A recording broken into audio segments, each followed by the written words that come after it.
नमस्कार। आज हम एक बहुत ही दिलचस्प सफर पर निकल रहे हैं। नमस्ते। हाँ, ये सफर है हिंदी भाषा का। मतलब ये कैसे अपनी जड़ों से पनपी और आज आज जिस रूप में हम इसे जानते हैं वहां तक पहुंची। नमस्ते। ये वाकई एक बहुत ही आकर्षक कहानी है और हमारी ये पड़ताल आधारित होगी हिंदी भाषा का क्रमिक विकास .pdf नाम के एक दस्तावेज पर। अच्छा। हाँ, इसी के जरिए हम हिंदी के इतिहास की क्या कहते हैं परतों को खोलने की कोशिश करेंगे।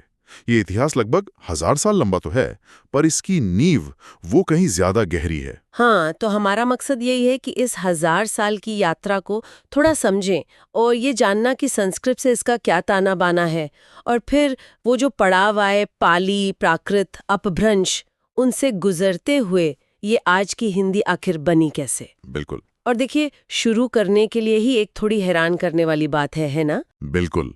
अक्सर हम सोचते हैं कि हिंदी बहुत प्राचीन है और हाँ, इसकी जड़ें वाकई संस्कृत में हैं, जिसे आर्य भाषा या देव भाषा भी कहते हैं, जो हजारों साल पुरानी है। पर मजेदार बात यह है कि हिंदी शब्द जिससे हम इस भाषा को जानते हैं वो खुद संस्कृत का नहीं है। अच्छा, संस्कृत का नहीं तो फिर? वो फारसी भाषा का है। फारसी का? ये तो मैंने सोचा ही नहीं था। इसका मतलब क्या हुआ फिर? देखिए, फारसी में हिंदी का मतलब था हिंद का या हिंद से संबंधित।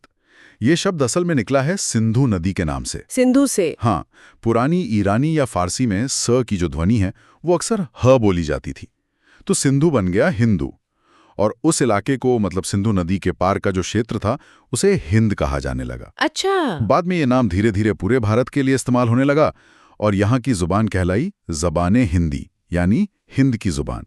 तो भाषा का नाम उसके भूगोल से जुड़ा है और वो भी एक तरह से बाहरी नजरिए से। वाह, ये तो सच में कमाल की जानकारी है।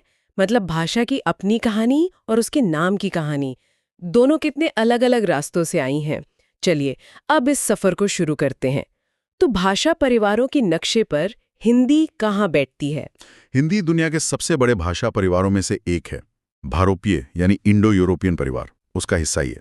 ओके। और उसमें भी ये आधुनिक भारतीय आर्य भाषाओं के समूह में आती है। ठीक है। स्रोत में भारतीय आर्य भाषाओं के विकास का एक क्रम भी बताया गया है। शायद उसे थोड़ा समझना जरूरी है ना? ये एक तरह से हिंदी की वंशावली जैसी है। हाँ, वो क्रम समझना इस पूरी कहानी की रीढ़ है। मोटे तौर पे ये ऐसे है। सबसे पुरानी कड़ी है संस्कृत। संस्कृत से निकली पाली, पाली से विकसित हुई प्राकृत, प्राकृत से बनी अपभ्रंश, अपभ्रंश, और फिर अपभ्रंश की अलग अलग शाखाओं से निकली हिंदी और दूसरी आधुनिक भारतीय आर्य भाषाएं, जैसे मराठी, गुजराती, बांग्ला, पंजाबी, ये सब। तो इसे एक सीधी रेखा की तरह नहीं देखना चाहिए? नहीं, बिल्कुल नहीं।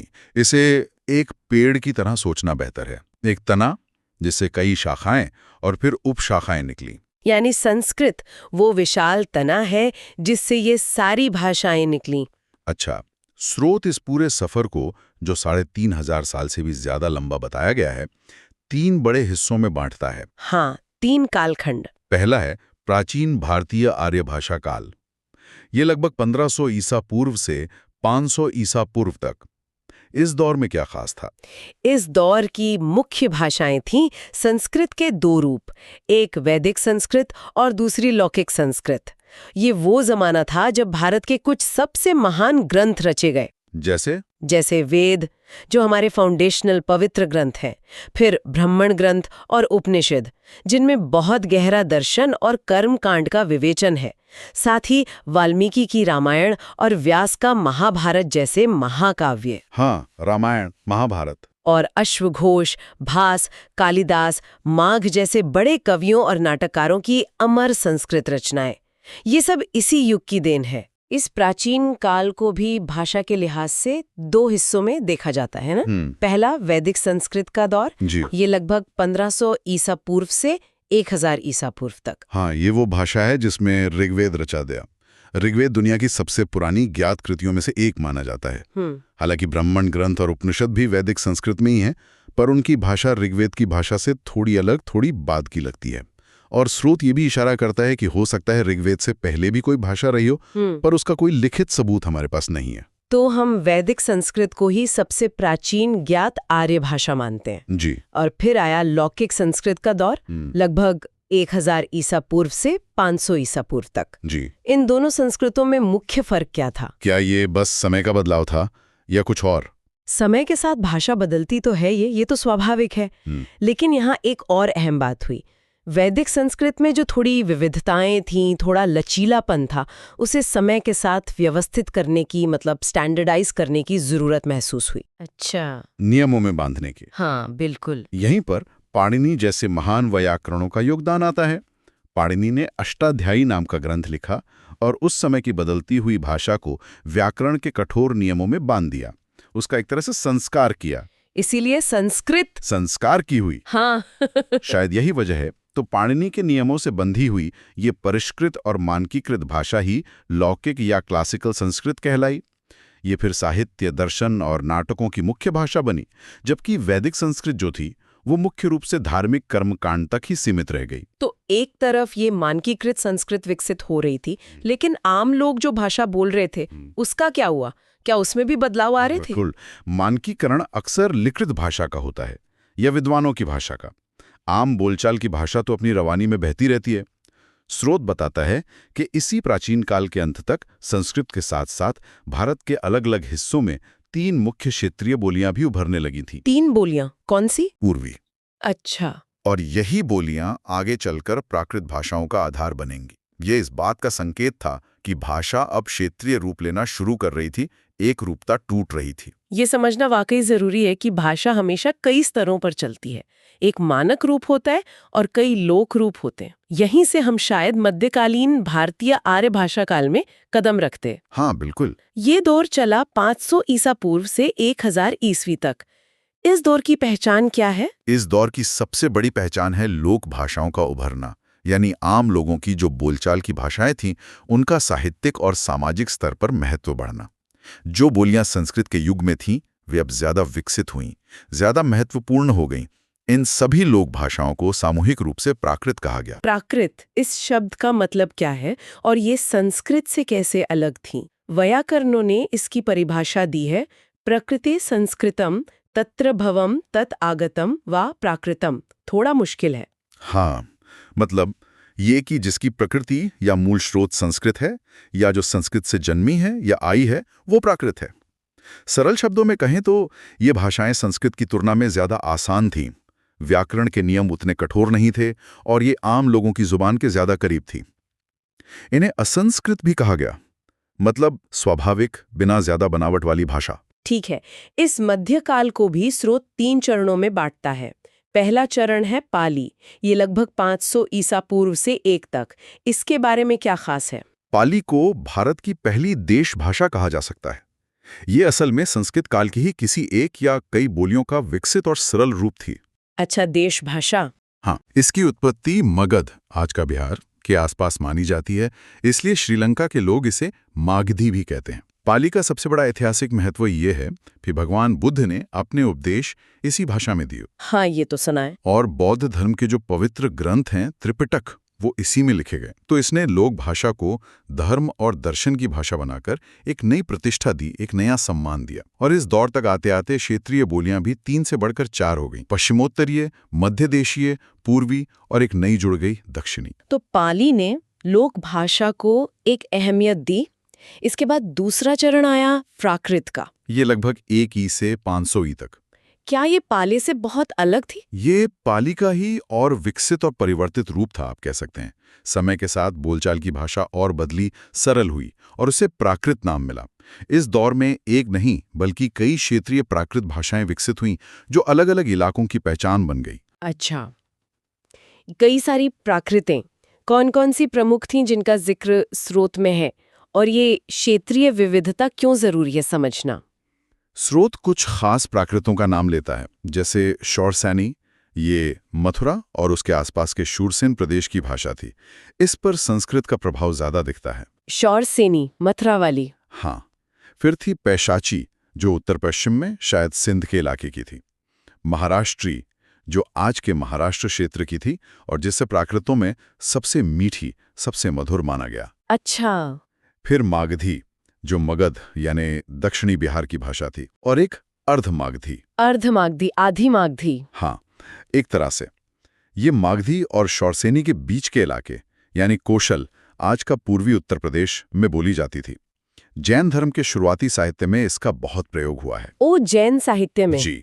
और ये क्षेत्रीय विविधता इसलिए महत्वपूर्ण है क्योंकि यही वो अलग-अलग धाराएं हैं जिनसे आगे चलकर आधुनिक भाषाएं निकलेंगी। भाषा विज्ञानियों ने इन प्राकृतों के 5 मुख्य भेद माने हैं। मध्यकाल का तीसरा और आखिरी चरण, अपभ्रंश, ये चला लगभग 500 ईस्वी से 1000 ईस्वी तक। ये नाम थोड़ा अजीब लगता है। अपभ्रंश का मतलब क्या है? हाँ, अपभ्रंश का शाब्दिक अर्थ है बिगड़ा हुआ या पथ से भटका हुआ। बिगड़ा हुआ? क्यों? देखिए, प्राचीन आचार्यों और वैयाकरणों ने ये नाम शायद इसलिए दिया क्योंकि ये भाषा उनके समय की जो साहित्यिक प्राकृत थी उसके नियमों से हटकर बोलचाल के और ज्यादा करीब आ गई थी। हुआ ये कि साहित्यिक प्राकृत का विकास एक जगह आकर थोड़ा रुक सा गया। वो थोड़ी स्थिर हो गई, लेकिन लोगों की जबान तो रुकती नहीं। वो तो बदलती रहती है। हाँ, वो तो चलती रहती है। बस इसी बदलती जीवित बोलचाल की भाषा को विद्वानों ने अपभ्रंश कहा, लेकिन हमें इसे बिगड़ा हुआ नहीं समझना चाहिए। ये असल में प्राकृत और आधुनिक भाषाओं के बीच की सबसे महत्वपूर्ण कड़ी थी। ये वो नदी थी जो डेल्टा बनाने से ठीक पहले कई धाराओं में बट रही थी, आप कह सकती हैं। क्या इस अपभ्रंश की भी कई धाराएं थीं, जैसे प्राकृत की थी? हाँ, बिल्कुल। और यहीं से हमारी आधुनिक भाषाओं की कहानी सीधी जुड़ती है। अपभ्रंश के मुख्य रूप से 7 भेद माने गए हैं और इन्हीं से आज की ज्यादातर भारतीय आर्य भाषाएं निकली हैं। ये समझना बहुत जरूरी है। 7 भेद कौन कौन से? पहला, शौरसेनी अपभ्रंश, ये मध्य देश की थी। इससे निकली पश्चिमी हिंदी। पश्चिमी हिंदी मतलब जिसमें खड़ी बोली, ब्रज, हरियाणवी वगैरह आती हैं। इससे निकली राजस्थानी, मेवाड़ी, मारवाड़ी वगैरह और गुजराती। ओके, शौरसेनी से 3। हाँ। फिर दूसरा, पैशाची अपभ्रंश, ये उत्तर पश्चिम की। हाँ। इससे लहंदा और पंजाबी। तीसरा, ब्राचड़ अपभ्रंश, ये सिंध की, इससे सिंधी। हाँ। चौथा, खस अपभ्रंश, पहाड़ी इलाके, इससे पहाड़ी भाषाएं जैसे कुमाऊनी, गढ़वाली, नेपाली। 5वां, महाराष्ट्री अपभ्रंश, इससे निकली मराठी। छठा, मागधी अपभ्रंश, ये पूर्वी भारत की। हाँ। इससे बिहारी मतलब भोजपुरी, मैथिली। हाँ, भोजपुरी, मैथिली, मगही। और इसी से बांग्ला, उड़िया और असमिया भी। और 7वां, अर्धमागधी अपभ्रंश, ये मध्य पूर्व की थी।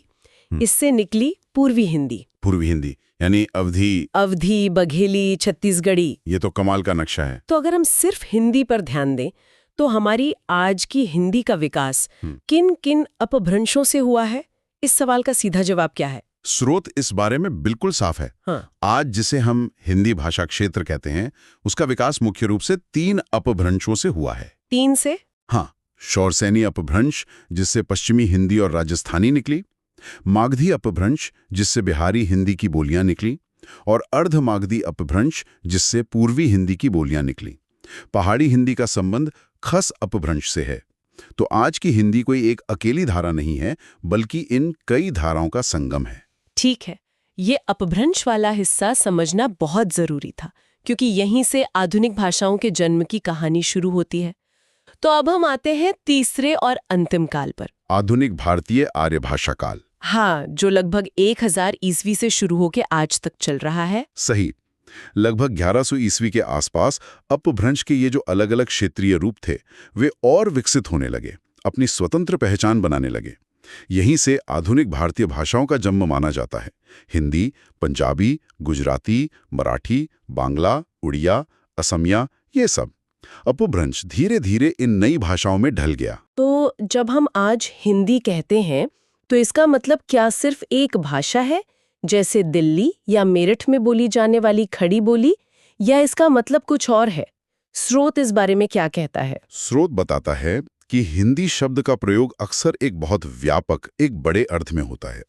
भाषा वैज्ञानिक इसमें 5 उपभाषा समूहों, सब लैंग्वेज ग्रुप्स को शामिल करते हैं। 5 समूह? हाँ।